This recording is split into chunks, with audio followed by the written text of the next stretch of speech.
Assalamualaikum warahmatullahi wabarakatuh. Berjumpa lagi dengan Pamun, dan video kali ini kita akan membahas lagi terkait dengan pembaruan aplikasi Dapodik versi 2023D yang sudah rilis di tanggal 17 kemarin ya.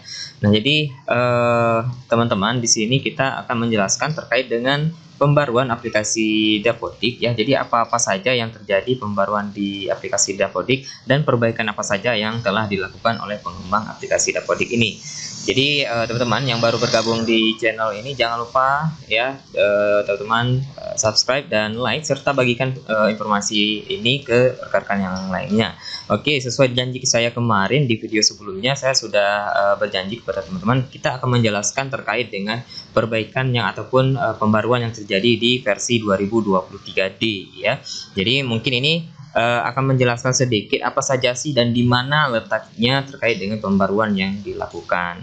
Oke, langsung saja kita ke webnya aplikasi Dapodiknya dulu ya. Di webnya Dapodik, ketik aja di di Google itu Dapodik, teman-teman klik aja di paling atas. Nah, di sini kemarin sudah rilis Dapodik semester genap ya untuk tahun ajaran 2022 dan 2023. Di sini sudah ditulis oleh tim pengembang aplikasi itu penambahan yang pertama, yaitu penambahan terkait bersedia menerima BOSP. Nah, terkait dengan penambahan pembaruan ini itu ada di halaman pertama ya, yang ada di sini ya.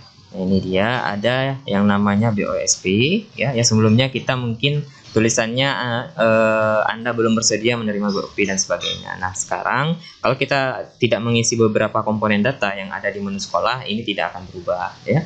Nah, kemudian terjadi penambahan sub ruang bilik untuk sarana dan prasarana. Nah, ini terkait dengan prasarana yang terjadi di bagian ruang. Nah, ini dia ya. Nah, di sini di bagian tab kamar mandi ataupun WC. Nah, di sini ada yang namanya pembaruan terkait dengan penambahan sub ruang. Nah, di sini ada sub ruang di sini.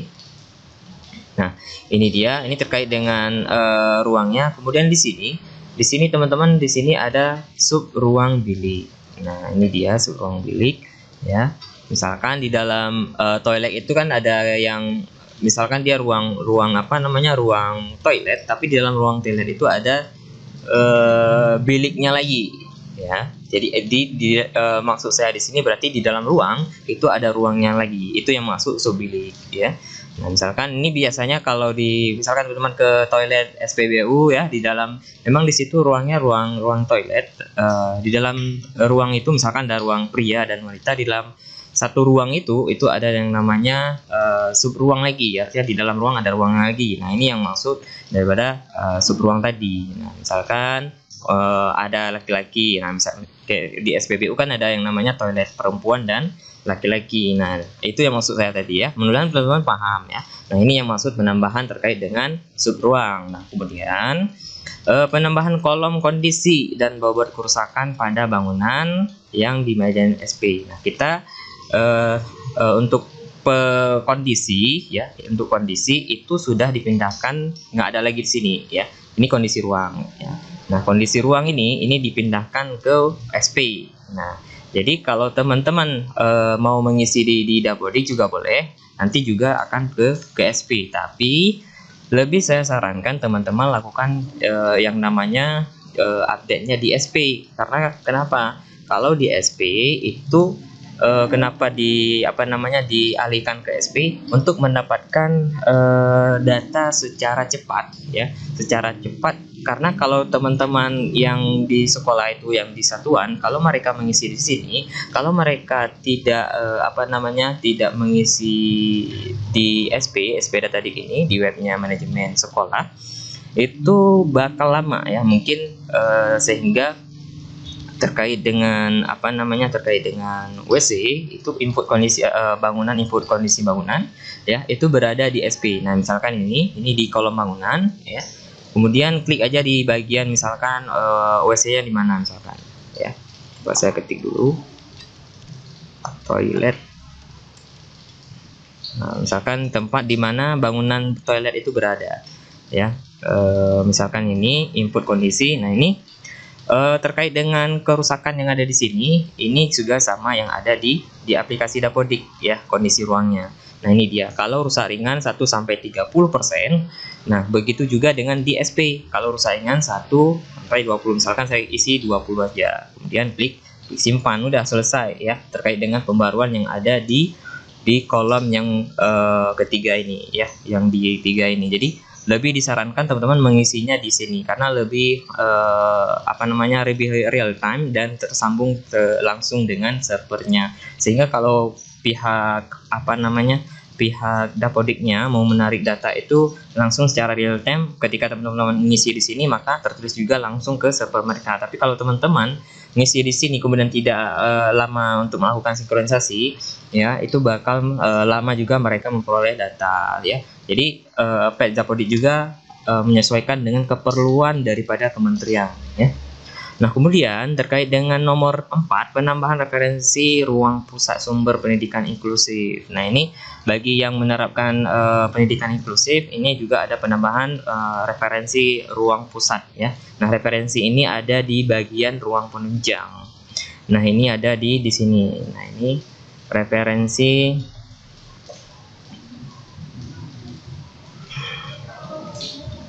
Nah, ini dia, ini ya, ruang pusat sumber pendidikan inklusif ya.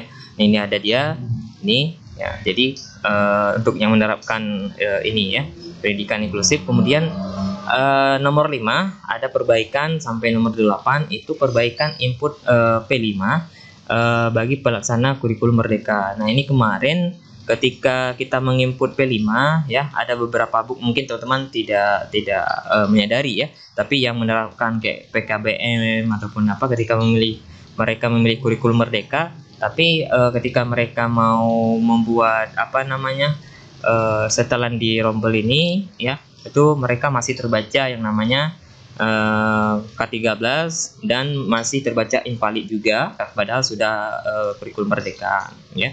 Dan mereka juga kemarin harus menarik data ya, kemudian barulah bisa. Dan jadi kemarin itu dalam PET 2023C ini perbaikan ini belum dilakukan, tapi kita harus menarik data sehingga ketika penyelesaian dengan server masuk ke aplikasi, barulah aplikasi itu stabil. Dan kemudian di nomor 6, perbaikan book pada saat memilih kurikulum mereka ya, seperti saya jelaskan tadi ya. Dan kemudian perubahan bisnis proses penginputan untuk prasarana kamar mandi. Nah, perubahan bisnis ini bukan bisnis yang namanya dalam artian marketing ya, tapi proses dari A ke Z ya, maksudnya secara sistematis ya, maksudnya kita mengawali terkait dengan penginputan Sarpras kamar mandi itu dari mana ya. Nah, jadi terkait dengan input kondisi ini Sarpras ini ada di bagian ini ya, bagian ruang. Misalkan teman-teman mau menginput yang namanya penambahan ruang, penambahan WC ya. Nah, di sini teman-teman silahkan menginput ya.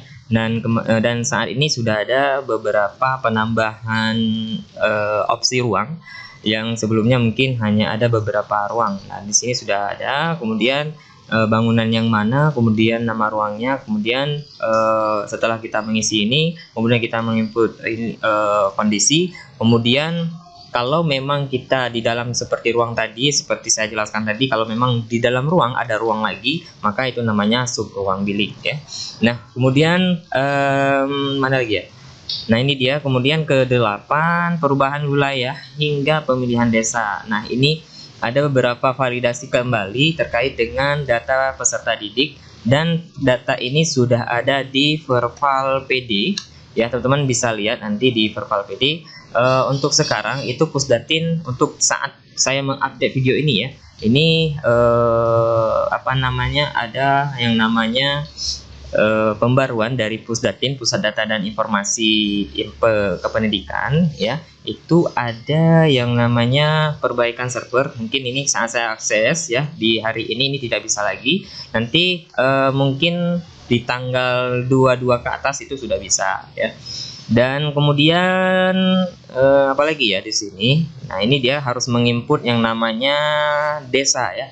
Karena kenapa ada perubahan ini? terkadang itu mungkin kebetulan, misalkan ada siswa A dan B, mereka sama-sama namanya ya, misalkan ada di provinsi Aceh ataupun di provinsi Jawa Barat, itu ada yang namanya data siswanya kebetulan sama namanya, kemudian sama tempat tanggal lahirnya, sama tempat nama ibu kandungnya, ya kebetulan sama seperti itu. Nah, kemudian sistem mengidentifikasi ini anak yang sama atau anak yang berbeda. Nah, jadi terkadang itu operator juga misalkan satu nicknya, misalkan teman-teman bakal bertanya, tapi nicknya beda Pak Mun, ya beda. Tapi kalau misalkan operator ini salah menginput, yang satu nicknya beda cuma di ujung 1 dan 2, ya. Kemudian satu nicknya lagi salah diinput oleh si operator sehingga nicknya sama-sama di ujungnya 1. Nah, sehingga dibuatlah validasi terkait dengan desa, ya. Desa ini berguna untuk membedakan juga data peserta didik, ya. Jadi kalau beda data desa tempat tinggalnya, maka kemungkinan besar peserta didik ini juga beda, sehingga ini bisa dilakukan yang namanya validasi dan membedakan terkait dengan data si siswa itu, ya.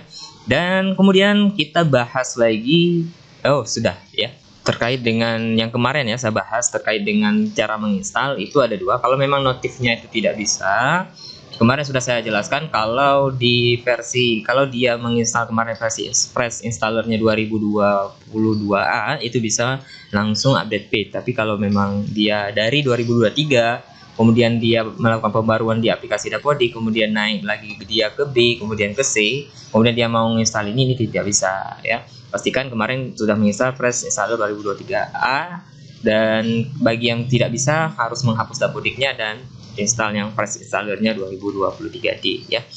Oke, mungkin itu terkait dengan sedikit pembaruan. Jadi fokus kita terkait dengan PET 2023D itu ada di bagian ini, ya, di bagian WC.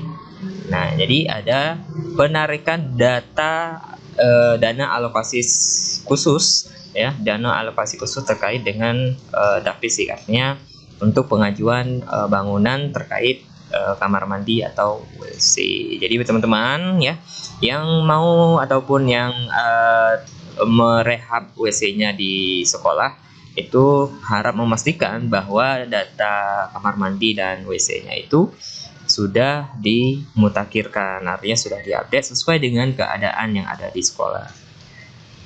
Mungkin itu yang dapat saya sampaikan, lebih dan kurang nanti kita bahas lagi di channel ini. Saya Pak Mun undur diri. Wassalamualaikum warahmatullahi wabarakatuh. Sampai jumpa di video selanjutnya dan tetap semangat.